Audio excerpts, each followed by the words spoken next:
The girl's face was completely trapped inside a plaster mask, unable to breathe at all. She struggled desperately, her breathing growing increasingly labored. When she was wheeled into the emergency room, the doctors were stunned. At first they thought it was just a prank. I can't breathe. But they quickly realized the situation was far more serious than imagined. The girl screamed, writhing in agony every time the doctors touched the plaster. Try to breathe. Okay, good. Is that a little better?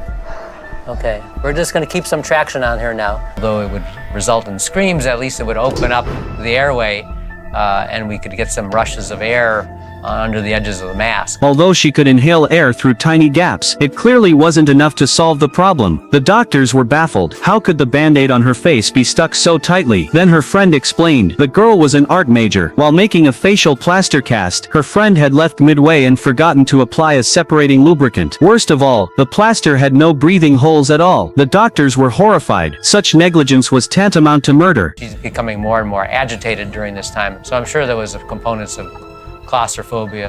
Sarah, you need to stay calm.